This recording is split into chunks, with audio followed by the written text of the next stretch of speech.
have been doing lightning talks.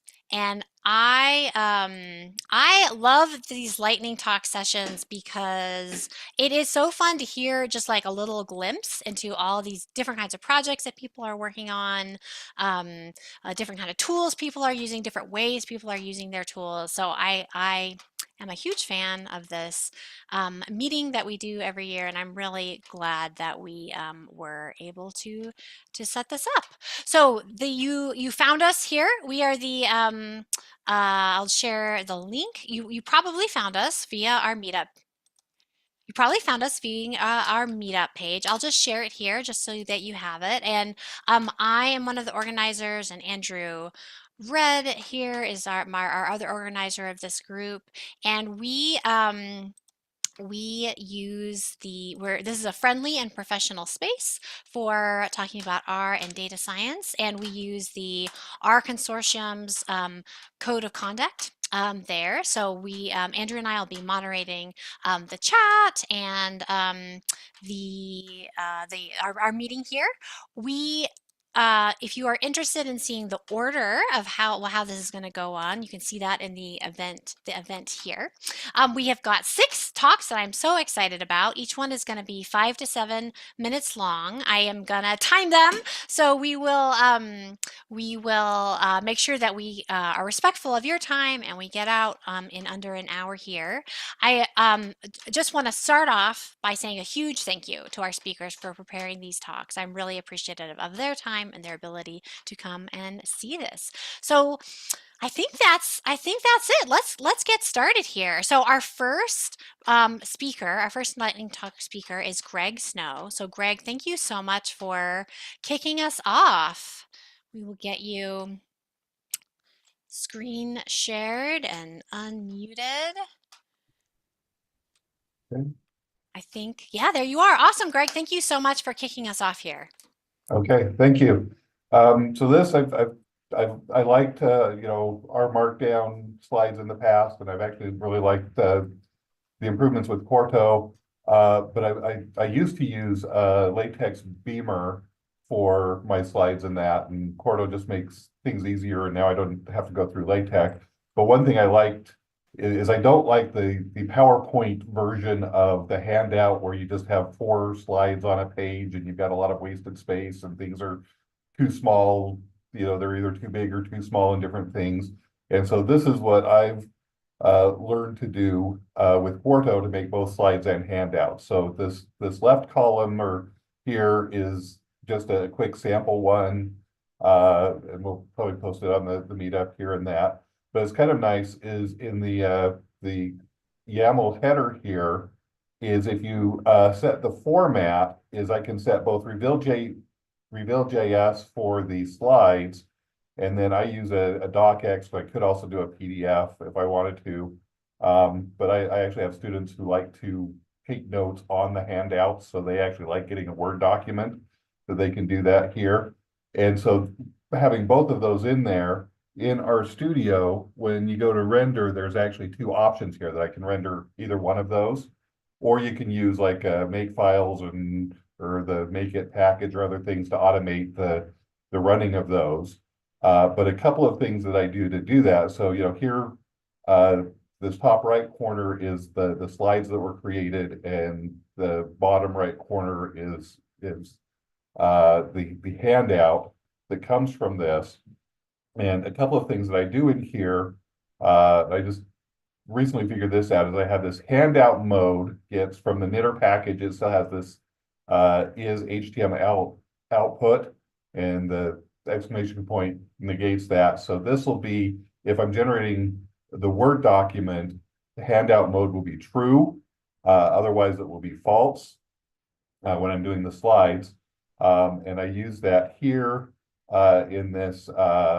Here I've got this function that I just create in my kind of setup here called blank that checks for that handout mode thing. And if it does, it's going to replace whatever with a bunch of underscores. And so one thing that we can see with that is my first slide here, I have a quote, and I use the blank on 2 of the words. So that means that in my slides, it shows up with the whole quote. But in my handout down here, it replaces those two words with just underscores and blanks. So this I put sometimes, if you give too much of a handout, then everybody wants they stop taking notes. Sometimes they do or not, but this is a way that I can prompt my audience to at least pay attention to my slide enough to fill in the blanks. So if I give them the handout, but they have to look and watch the slide to get that. Another thing I like to do with this, so here's an R code block, and in my, my backticks are in that. Then I have echo equal that article mode. And so that means that in my slides, I end up with my output, but not the code. But anybody who really cares about my code is in the handout will actually see all of my code gets interspersed with the handout here. And I kind of like the size here. If this were full screen in the slides, it looks good. It resizes and redoes things so that it looks good in the handout. So I'm not getting too small of graphs or too big in other places and that. And then the last thing I just wanted to show with this is, so here is often on the slides, I don't want to put a whole story on one slide. It gets too crowded. So I'll put just some type of prompt to remind me, oh, this is the story that I want to tell.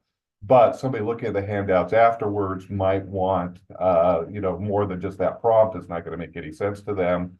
And so there's these divisions in Quarto. So if you do the 3 colons and then the curly bracket and content visible, and you say when you want it visible. So here I'm saying HTML, so that's the slides, the 3 colons down here, and the division.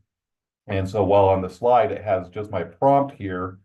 In the output here, I've got the prompt, but then I've got, I can add in a couple paragraphs of explanatory stuff so that people can see and look and, they get the handout, can get the whole story or at least more detail. So those are a few of the tricks that I found for creating slides with what I think are better handouts to go along with them. Awesome, Greg. Thank you so much. I think that like tips like this are so useful. I have converted pretty much all my R Markdown work over to Quarto, and part of it is because of how great it is to be able to make multiple kinds of outputs like this. That's really awesome. Thank you, Greg. So I put this in the chat, but just I'll say it verbally as well. If you have questions for the speakers, if you can type them in the chat, the speakers will take a look at the chat after their talk and find questions that are geared to them. And so we're going to do that just so that we can kind of quickly go from speaker to speaker. But that was really great, Greg. So our next speaker is Jake Gerard. So Jake, if you want to share your screen and get unmuted, I'm excited. I love topic modeling, so I'm excited to hear about this like kind of practical way that you are using it. Yeah, you bet. Thank you very much. I am a University of Utah Master of Science Business Analytics student graduating this year, and text analytics is something that they really do actually teach quite a bit in that program. What I find to be so fascinating about it, though, is that one of my biggest complaints is that we never have enough data. And when you are learning data science, they hand it to you. They give you the data. They tell you the code. They tell you just to pound through it, learn what you need to learn. And the question is, when are you going to be confronted with something where you have to put this to work, these skills you learned the first time? So being new to text analytics and many of these concepts you learn and master, latent direct lay allocation or topic modeling is actually like much easier than the documentation makes it seem at first glance. And especially for someone like with a liberal arts degree like me, it's difficult, but it's critical to understand what's actually happening. And so hopefully in this, what I will be using is Quantita real quick, and will be where you can get more information on that at quantita.io. I think it's one of the best. It is, to me, it's the best in terms of what's out there for latent direct lay allocation and topic modeling. And there are actually very practical uses for this. And let me show you and then of course, when I submitted this to Julia, the question was, when you don't have data, what can you do? And my problem again with not having enough data is I need to be able to practically use the skills that I've been given and get better at it. So recently, last year, my boss handed me this Excel spreadsheet. I work in some medical an environment, and he had 3,000 rows of job titles. These job titles you can see right here, Vice President, Cancer Service Line, all this, 3,000 of them. And you know, medical professionals, they love their job titles. And so he gave me this and he wanted to know exactly how many people actually, what kinds of job titles, what kinds of medical officials attended this recent trade show, just so he could see whether or not we're marketing to the right people. And in that case, you know, he wanted me to, gave me a simple task, simple enough, which is to break down the executives into groups and determine what percentage of each type of medical executive actually attended. So the problem, as you well know, is that medical professionals love their job titles. And I don't know the difference between a senior executive VP, a system director, an admin director, or a CEO for that matter. So I just learned latent direct lay allocation and topic models, and I thought, hey, this is the perfect opportunity to use it to kind of figure out who attended this content, to this trade show. So just a quick refresher on latent direct lay allocation and what it is. You know, basically, it's a statistical model that is basically used in topic modeling, natural language processing. Kind of a quick explanation of what it does. It identifies topics in a corpus, and that is, if you've got a corpus, just a bunch of words, it just determines, LDA determines that there's a bunch of topics shared across a collection of documents. And then you never know exactly what those topics might be. And I think it's paramount to think about data science because we can't think in more than 3 dimensions. And what topic modeling actually lets you do is you can assume what a topic is when you're reading a book or you're reading something else, but how often can you think beyond just the topic at hand? There's so many things happening in text data. So what it does then, it decomposes documents into topics. It assumes you know, different things about the ways the words are kind of all laid out in a grid. We'll show that in a second.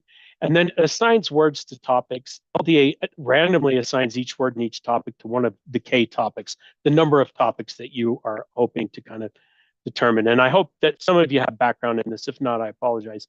But I'll leave you some resources to find out more about this. And then the algorithms go back and it refines the topics to make sure that you're that it's capturing groups of words that belong together. That to me is fascinating. So a quick glimpse of the corpus of words. So you saw that list that I had of my groups of job titles. And what can you do here is you go through and you can actually see how many times chief, officer, director, vice president, and executive. These are all used throughout every single row of data that you have there in that one column of job titles. From there, you always have to do a little bit of data exploration, manipulate a little bit of it, and do some pre-processing. And in this, by looking at the number of words that I actually had, I noticed that when I got to the bottom, I had a whole lot of abbreviations here. The abbreviations have to be turned into words, otherwise they exist as their own words if you're going to group words together. So in this case, I went ahead and chose the ones that were most important to what I was trying to accomplish, and and then stuck them back into the original column there, into the corpus. So when you make a corpus, this is pretty typical. You can find this just about in any resource that you want to. You have to take your corpus, and it's not just in Quantita, but other. So you take the column of text, and in this case, it's just that the job title. It turns it into a word vector. So the corpus function turns your text in that. Then you can manipulate it. The text mining package you see here cleans up the words in the corpus. It transforms each word by deleting punctuation, getting rid of numbers, deleting stop words, which is and or if, the words that are high density that we use every day that are not very meaningful. And then it stems each word down to a form of in sort of its basic form. If it's a plural, noun, an adjective, or an adverb, it cuts the word down to its most basic form. And then from there, this is kind of a neat thing. It's called LDA tuning. If you're not sure exactly how many topics exist in the body of the words that you've created in your corpus, you can kind of run this neat little thing, and it'll kind of tell you exactly how many topics you may have in a given corpus. In this case, it was 12. This is what the algorithm told me to do, and you can look that up at our project. But effectively what it does is it says, it's looking for balance amongst all the words that you have in your corpus to kind of say, this is as pure as we can get them. And then it kind of gives you an idea, but it's never exactly the case, because if you wanted to do, let's say you had a corpus of words and you wanted to do, say, 50 topics, what's going to happen is you're going to have very pure topics and then one topic that is not pure at all, that'll have, thousands of different words involved there. And I'll kind of show you this here. So in this case, I looked at those rows and I thought, okay, how many of these are, there's 12 topics, president, vice president. That's the very first, the way we break it down there. Kind of see most presidents and vice presidents are there. The beta value across the bottom is the percentage of words. So what your objective, of course, when you're doing topic modeling, is to actually make as pure topics as you possibly can so that you've got words that are all clustered together. And that will actually help you kind of determine all your different groups. And then you have to go through, of course, and you have to label your topics. And so you would say topic 1 is vice presidents and executive vice presidents. Topic 2 would be medical doctors. Topic 3, you go in through and do that yourself. But I wanted to show you this. 7 minutes right now. Yep. Thank you. So you want to just wrap up? Yep, you bet. Awesome. Yep, Thank I'm you. up right there. And so here's my resources for it there. Quantita is really great for beginners and for advanced people to read through that and see what you're able to learn from that. It's brilliant. Thank you. Awesome. Thank you so much, Jake. I really love seeing that, the application of topic modeling, which I definitely love. All right, so next we have Joe. Joe, if you can get unmuted and with your screen shared, Joe is going to be teaching us about a platform for sharing info, which is actually new to me. So I'm really excited to hear about this, Joe. Yeah, well, thank y'all so much for the opportunity. My name is Joe Faith. I'm an instructor of information systems at a college just north of Little Rock, Arkansas, in a town called SLC, Harding University. And for the last couple of years, I've been in charge of teaching our programming. And I've kind of gone back and forth. Usually when you teach, if any of y'all are familiar, you usually kind of do the pendulum swing where you maybe go too far one direction, kind of far the other way, and then you kind of start to figure out what you really want to do. And so this is zyBooks. This is the main platform for a class I'm teaching this spring. zyBooks is actually a division of Wiley, if you've heard of them. And this actually came to me through some of my computer science colleagues. Actually recommended this as a good way to kind of launch teaching people a new language. The great thing about zyBooks is it's an all-inclusive platform. So they have Jupyter Notebook integration in here with the textbook. You can manage your whole classroom here with assignments. And another cool thing here is with this book, I have 16 different sections or chapters. But the cool thing with zyBooks is you can actually mix and match information from different textbooks. So I have 3 different textbooks worth of content included in this book here. I've been able to pick and choose depending on what I want to cover. So I'm going to just hop in here real quick just to a section. I'll just go to chapter 4 just to pick one here. And we'll just go to section 6 here. So the way the books are laid out is it's little snippets of text, and then there's different kinds of assignments to kind of help prompt the learner here. This one right here is denoted in orange as a participation activity, which basically means it's going to be some sort of animation, typically. Like I'll play this here for you, just kind of showcase. And as it goes, you can see it'll change, and then it'll give you a little bit of captioning there at the bottom. And basically what that's used for is to kind of help prompt the user to interact with the book a little bit, help teach more concepts as they go. And then you kind of work through these different, the text and the participation activities. And we'll kind of zip down to the bottom here to kind of show you something else. And then you also have these things called challenge activities, which are typically at the end of chapter sections, which basically are used as kind of a checkpoint to say, hey, did you really get the content? This one right here is more of a kind of checking the box there, but a lot of the times it'll be actually a short programming question. So you have a little script there, and you need to kind of complete that to get going. One thing I will say too with the chapters is you can actually add your own notes in here between objects. So if you wanted to add something as the instructor, you can do so with just plain text or markdown here. And they also have some nice resources available as well. And then one of the things I really like a lot about the book is the ability to actually do your own labs. So I kind of created one real quick just to show you how it works. They have a couple of different interfaces here. This is what's known as the classic Xylab, where you have a little bit of text, which once again, this works. I'll show you the back end real quick in a second, but you can do text or markdown where you kind of lay out the problem. You maybe say, hey, at the end of the problem, this is the output I'd like to have. And then they have their own little script here. And the great thing about this, when you set this up, you can give them as much or little as you want.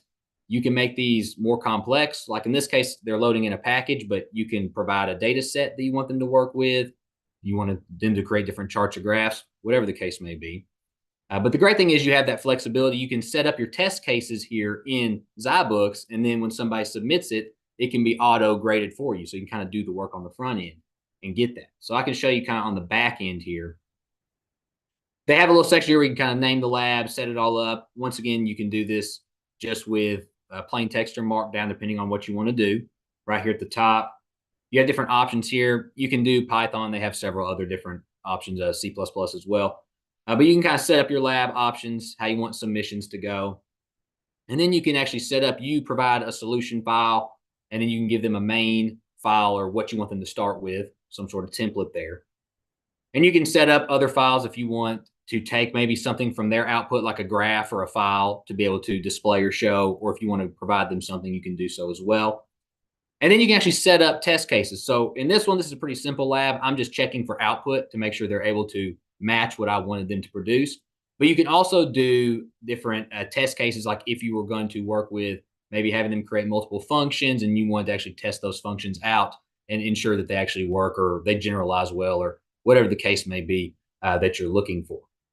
So that's another aspect there. One other thing I want to show you too is if I go back to the main home screen here, you can also create your own custom chapters, which is really handy if you want to create your own content. So I could go up here to configure Zybook up here at the top, and then I can scroll down and you can just add a new chapter right here. And the great thing is once again, text markdown, you can insert images, videos, it's totally yours. And the great thing is with this platform, as you manipulate these books, you can save these. Like for me as a teacher, semester to semester, I can keep the same book and I can continually make changes. So, in theory, it gets better over time, or at least like to think so. But this is not purely an educational platform. Zybooks also works for corporate or even personal. So if you wanted to subscribe, like if you had maybe you're onboarding some new employees and you want to give them kind of a boot camp in R, you can do so. And for this class, what I like to do is we start off in Zybooks, or we may start out with different concepts in Zybooks, and then we transition to RStudio when I'm wanting to assign projects or longer assignments. Once I'm sure that we kind of got the material, then it's time to maybe do it in a more real environment, if that makes sense. So it's just a really flexible platform. It allows you to do a lot of things kind of in the construct you have here. And it's not just education. You can also use it in corporate as well. So yeah, that's kind of what I wanted to show everybody. I also wanted to just throw up my contact info. There's my email, my phone number. If you have any questions after the talk and you want to ask me anything about Zybooks, I'm a big fan of it. I've converted a couple other of my colleagues since this point. So I may have become a Zybooks evangelist without meaning to be. So. Awesome. Joe, that's really interesting. I think I'm going to type out a question for you about after this afterwards, because I think that's I'm very seeing the code running. I'm very interested in how that's going. But thank you so much for sharing that and for telling us a little bit about how you use this tool in your teaching. That's really interesting to see. So our next lightning talk speaker is Parker Barnes. So Parker is going to be sharing about a tool he has made and involving some of my favorite things, Shiny, Shiny and Tidy models. So thank you, Parker. Looking forward to this. Yeah, thanks for having me. Cool. Hi, everyone. My name is Parker, and I'm a data scientist at a startup called Plinth Analytics. Like many of you, I'm a big fan of the Tidy ecosystem, including the newer Tidy models packages, which our wonderful host, Julia, is a core developer of. I also have a passion for building Shiny apps. So what started as a casual personal project, Shiny Experiments, is my attempt to bring Shiny and Tidy models together into a unified interface while introducing the concept of a machine learning experiment. So to put it simply, a machine learning experiment is the set of components necessary to yield reproducible results.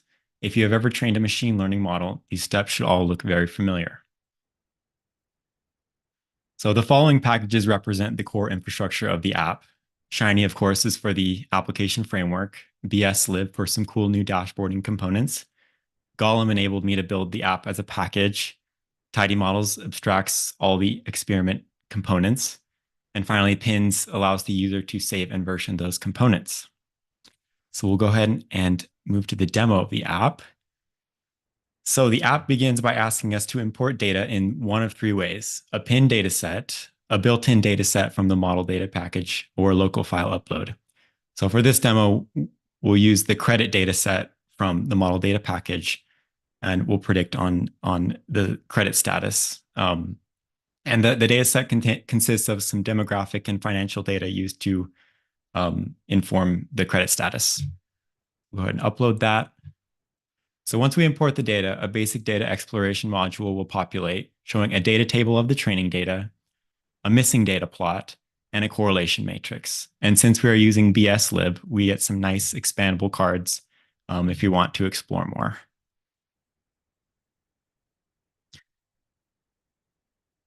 So on the left, we see 5 tabs corresponding to the different parts of the machine learning workflow, beginning with the splitting and resampling configuration.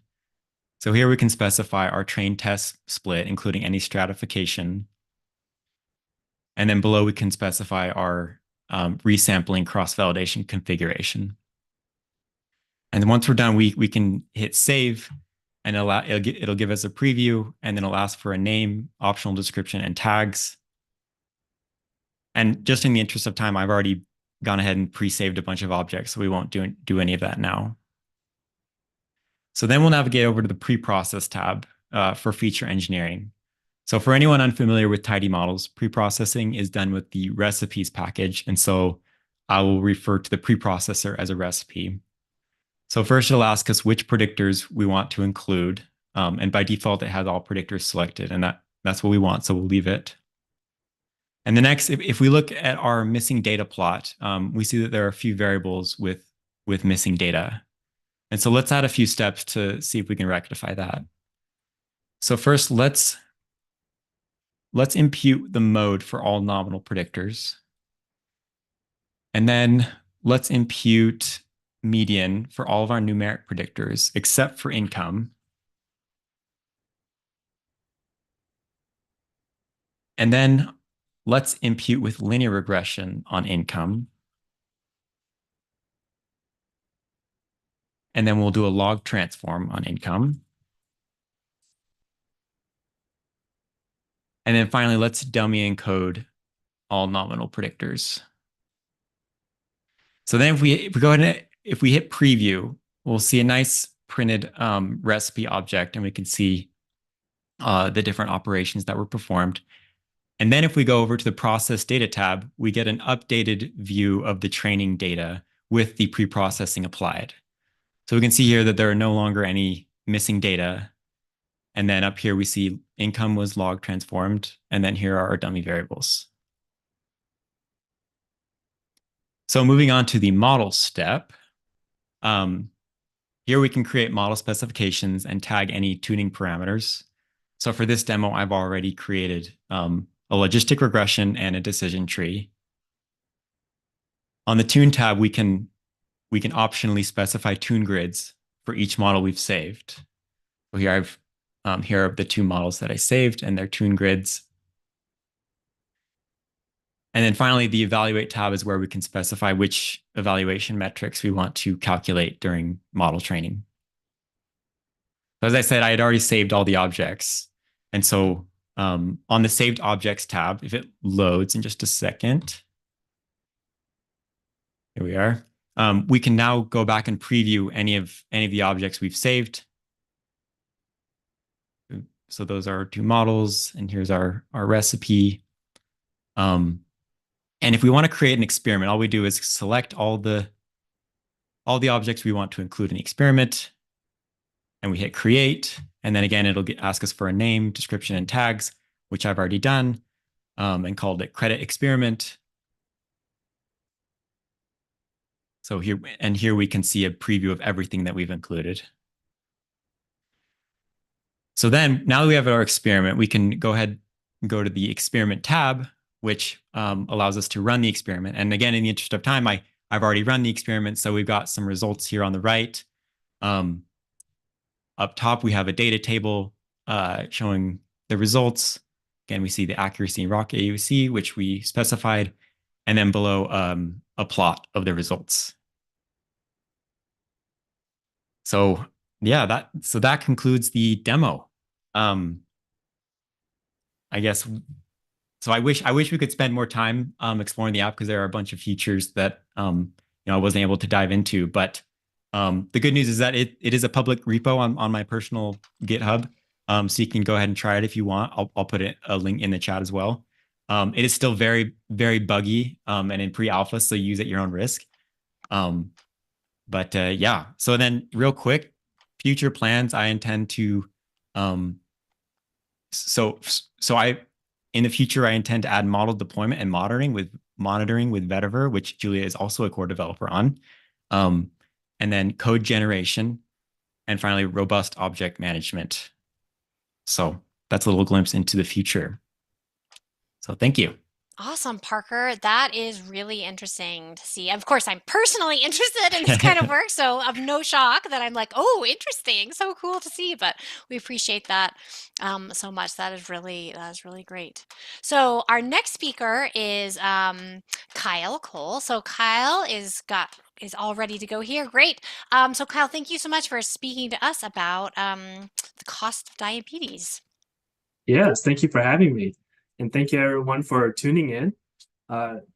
As Julia said, I am Kyle. I'm currently a postdoc at the University of Utah. And before I dive in, I do have to give, I think, this sort of disclaimer. This research is funded by the NIDDK/NIH. And any results and information presented here solely reflect my views and do not necessarily reflect the views of the NIDDK/NIH. And of course, any errors are my own. So to begin, let me sort of define the research question, or like define what I'm really looking at. I want to know, what is the healthcare cost associated with type 2 diabetes?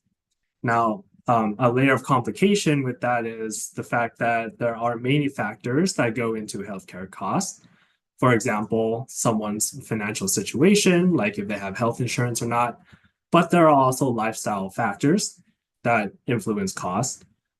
On top of all of that, healthcare costs can actually influence the status of diabetes.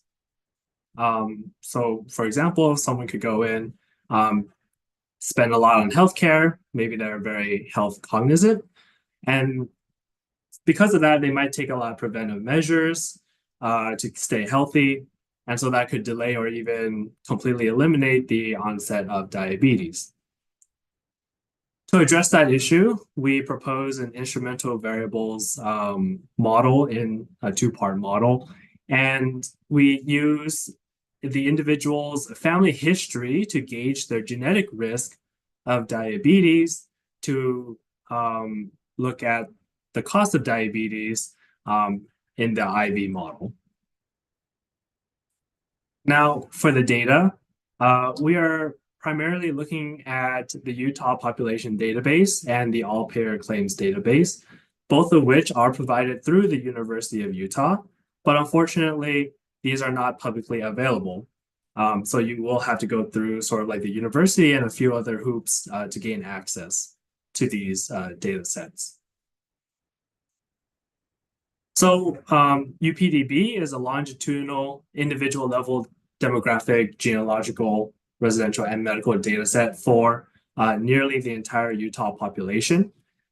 Linked to those individuals are insurance claims through APCD that are primarily reflective of private health insurance or Medicaid. So in our study, we have 380,000 individuals. And after linking their relatives, that comes out to be about 5.7 million rows. So as you can imagine, large families will explode this sample size tremendously. And then in addition to that, our insurance records are at the monthly level. So for person month records, we have about 71.72 million rows, let's say, which comes out to be about like a 7.62 gigabyte file. And I bet some of you have worked with much larger files than these. So kind of like, what's the problem here? Well, we have to work in a protected environment with about 2.85 gigahertz of processing power and only 32 gigabytes of memory shared by 7 people on my team. So, to address that sort of hardware limitation, I'd like to talk about the workflow that I use in this project. As far as cleaning goes, I use tidyverse, Lubridate, and the data table packages. Of these 3, I would really like to highlight data table, because one of the main advantages is that it speeds up computation and processing. And so that really helps when trying to manage the hardware with 6 other team members. To me, it also, data table doesn't seem to rely on a particularly special set of functions or verbiage. So that's really nice and simple to use. I think the main disadvantage is that there is a slight learning curve for its syntax because it doesn't use the same sort of like pipeline that tidyverse would use. I think if you're already familiar with SQL, this sort of transition to data table isn't that much of an issue, but there could be a few roadblocks here and there. As for summarizing the data, I use tidyverse to prep the clean data, which I pass on to a package called GT summary to specify the summaries that I would like to report and its labeling. And then finally, I pass all of that on to Flex Table for essentially publication-ready table formats. In the end, I model the data using a package called 2part-M. And so that is really helpful in obtaining the baseline 2-part model results. I incorporate instruments from there using IV tools. And then to get standard errors for the marginal effects or the annual healthcare costs of diabetes, I use the package boot to bootstrap those standard errors. If you're curious, here are some basic results. And so the basic 2-part model would say diabetes costs about $3,000 to $4,000 a year. But then when we incorporate genetic risk using first-degree relatives as our instrument, the cost looks to go up to about $4,000 to $5,000. But needless to say, diabetes is costly. So with that, thank you for tuning in. If you have questions, please post them in the chat. Otherwise, I'm open to connect over LinkedIn, or email always works at kyle.cole@utah.edu. Thank you. Awesome, Cole. Thank you very much. It's really interesting to see.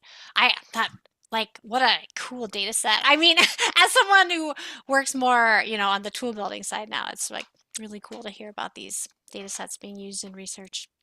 Awesome. All right. So we have come to our last speaker. I first of all commend our speakers for staying so on time. That's fantastic. So Carrie Regan is going to be our last speaker. Thank you so much for getting your screen shared and unmuted.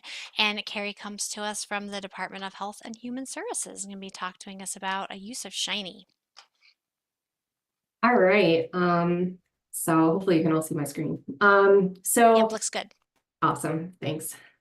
So I work for the Utah Department of Health and Human Services. I'm the wastewater surveillance epidemiologist. My name is Carrie Regan.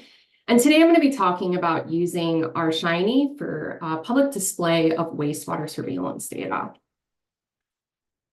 So I'm just going to start by just kind of catching everyone up. What is wastewater surveillance? And some of you might be really familiar with this during the COVID pandemic. This is really how it got started. So essentially, we have individuals who are infected with a virus, may shed that virus through their feces into their toilet, they flush it, and that goes to the wastewater treatment plant. And wastewater treatment plants will service a particular neighborhood. So you can imagine a neighborhood here and a neighborhood here, and we can collect samples at both connectors before the water is then processed by the treatment plant and sent out as effluent. We can collect that sample, send that to the lab, and actually quantify and see how much virus and what viruses are present within those communities. This allows us to see a community-based level approach to what viruses are actually there and are not there. And this is just a nice photo of what a wastewater treatment plant looks like. So this is an aerial view of the Central Valley treatment facility. This one probably many of you are being serviced by. It's about 500,000 people in the valley. And it's a good chunk of the Salt Lake County. And so our sampling is 35 community level treatment facilities, which accounts for approximately 88% of Utah's population. So this is most people. We can capture data from them. And you can see the distribution here. Like our population, most of the facilities are along the Wasatch Front. Our sampling is done twice per week, so on Tuesdays and Thursdays. And this started during the pandemic, so in January of 2021. We get something called a 24-hour composite sample. So that means that the facility was sampling constantly for 24 hours, just getting as much water as they possibly can to be able to send to us. And we then quantify that to determine how much of particular viruses are in the water. And so currently we report on SARS-CoV-2, and we're working on getting influenza and RSV up and running as well, along with a couple other pathogens that we're particularly interested in. And so our data, all of it's in R, even that map that I showed you is in Leaflet. Mostly because R is free, so it makes it particularly nice for government work. But this is kind of what our data would look like. This is just an example of that same facility, that data coming out of that facility that I showed you a picture of. So here we have wastewater data at the top in millions of gene copies per person per day. So it's just a quantification of how many gene copies are there of COVID data. And then here are COVID cases during that time. And you can see wastewater is a great predictor of how much virus is actually within the population. And case data isn't nearly as good anymore. People now do at-home testing. So we are much more reliant on this wastewater data. And this is all great and good to have this information and to be able to do all these nice and fancy analyses. But I think the real question is, how do we actually get this out to the public? We can present this to our leadership, to the state epidemiologists, send this information to the Salt Lake Tribune, but ultimately it's really up to individuals to want to see the data, and we have to get it to them. And so we've developed a public dashboard. And so this dashboard is accessible. If you go to this website, you'll see this dashboard there. And this is just displays our data for individuals within the public. And so you're able to click on info and methods, frequently asked questions. You can even contact us and send us an email, and I'll probably be the one to respond. Change date ranges. So if you are looking at a particular amount, like space and time, and you can also click on individual spaces to be able to see what is happening in your community or in a community that you're visiting. And so when you click one, we'll just zoom in on Cedar City here. It'll zoom in to that particular community. So we have the sewer shed. So this is just the lines there, just showing you where the sewer system is actually servicing.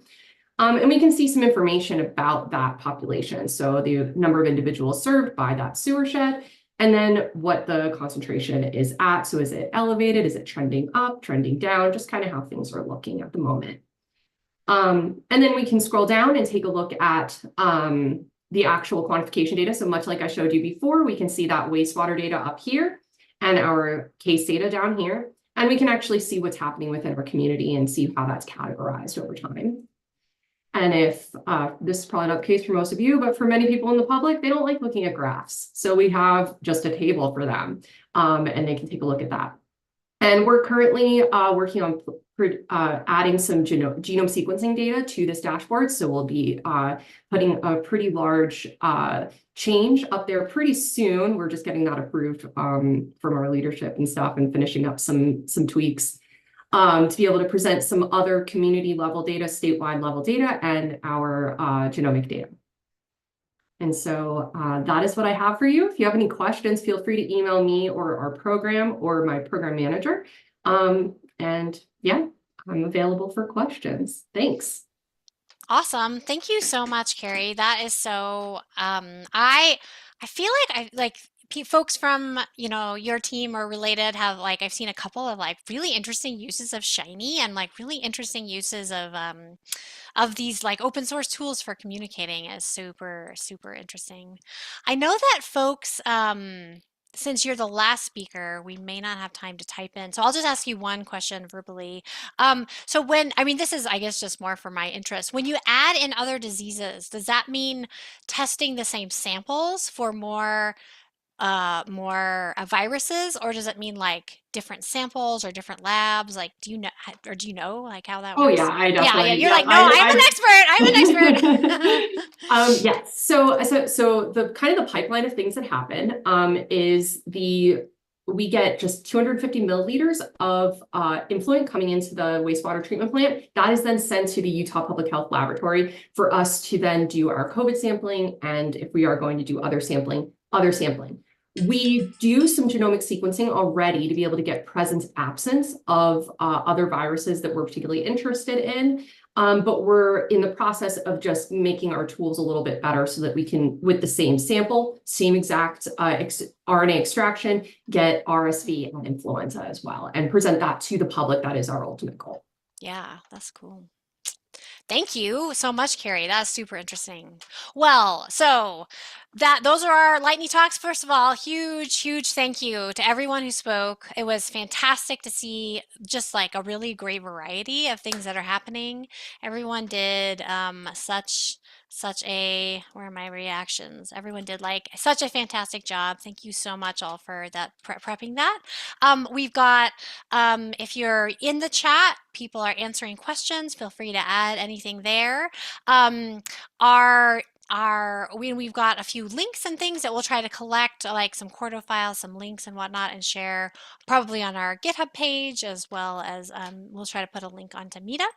And we have our February meeting that is set up, so I will share a link to that. So in February, on February 22nd, we have Andy Tucker, who's coming to speak about our package development. So if you're someone who is getting started with our package development, or are looking to kind of think about upping their skills or whatnot, it will be a great time to come. So thank you one more final time to all of our Lightning Talk speakers, and I hope you have a great rest of your day as we see if, I think more snow is starting to come down, so enjoy that. Thank you all so much for coming.